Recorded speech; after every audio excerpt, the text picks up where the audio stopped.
j'aimerais poursuivre cette intervention sceptique avec quelques considérations pratiques sur les ovnis. Les sceptiques du Québec sont des gens pragmatiques qui tentent de distinguer les connaissances des croyances.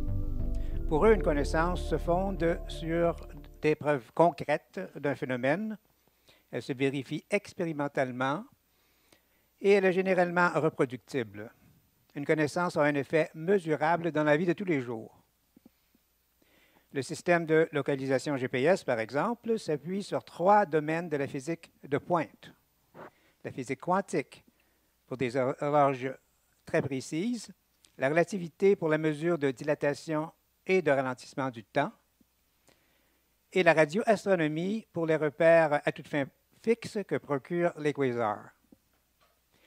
Les GPS nous facilitent vraiment la vie en précisant la position où nous nous trouvons sur la route ou en randonnée.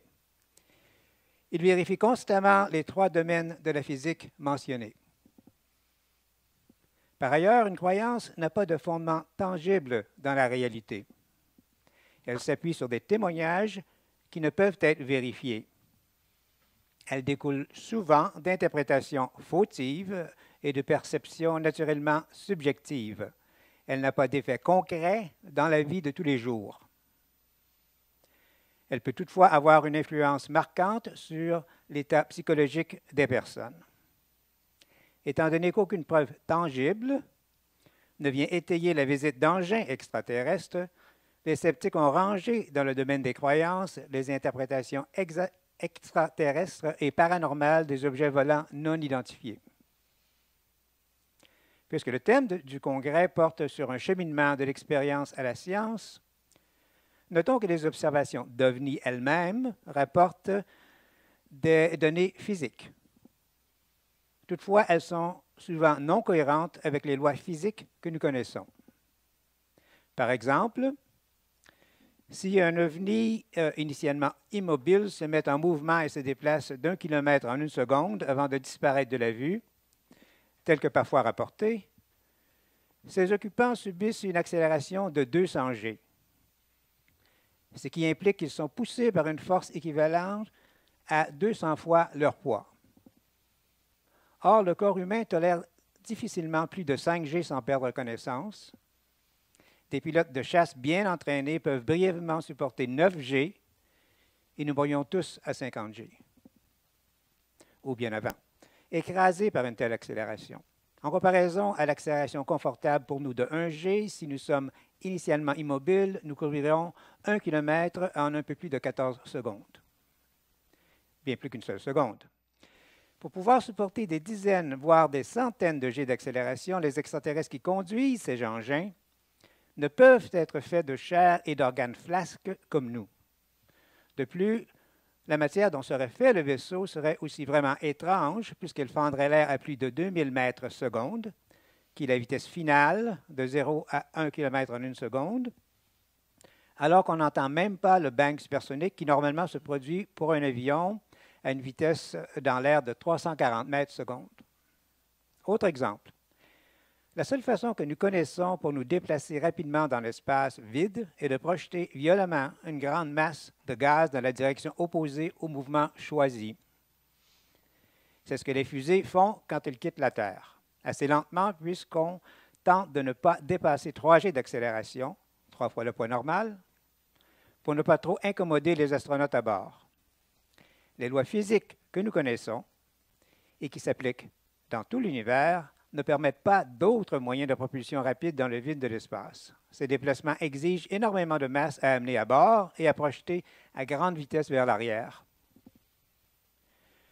Le carburant le plus efficace que l'on puisse imaginer, soit la fusion de matière et d'antimatière transformant à 100% la matière en énergie, devrait avoir un volume aussi gros qu'une montagne pour effectuer de longs voyages interstellaires.